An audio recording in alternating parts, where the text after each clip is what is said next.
Before we get started sewing your bag, there's a little bit of prep we need to do first. The first thing you need to do is decide which size bag you want to make.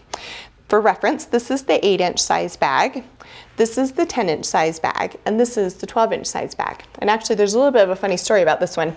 I debuted this pattern at Spring Quilt Market, and I kind of know Sue Daly a little bit, and we were talking and she came up to me and said, the 12-inch bag was originally an 11-inch bag. She said, you know, if you made that bag 1 inch bigger, it would fit my circle mat in it. And I was like, oh, that's so great, I'm gonna do that. And I think I mentioned that I use these bags for sewing supplies, so this one works out perfectly. You can just slide that little circle mat into it. So it's kind of a fun little thing to note about that one.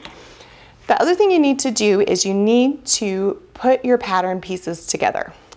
I would still recommend going ahead and putting the pattern pieces together even if you're going to use the circle rulers, just because there's a few markings that you need to get off of the pattern.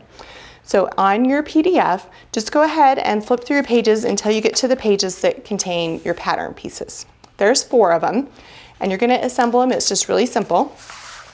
All you're going to do is you want to make sure that when you're assembling your pieces that you're matching on the lines, not the edges of the paper, because everybody's printer has a little bit different margins. So what you want to do is I usually fold under the edges of mine on one side and leave one of them flat. And so all you want to do is match the A to the A, the B to the B, the C to the C, and the D to the D, and it should look like this when you're done. And then the last thing you want to do before you cut any of your pieces out, we talked about page scaling a little bit in Adobe Acrobat. Go ahead and get a ruler out and just double check that your test square is really 1 inch by 1 inch. And if it is, then you're good to go. The last thing you need to do is go ahead and look through your pattern a little bit, and you'll notice that there is a cutting guide, and on the cutting guide you need to go in and cut the extra pieces of interspacing and fabric as noted on the pattern. And after you get that prep done, then we're ready to start sewing.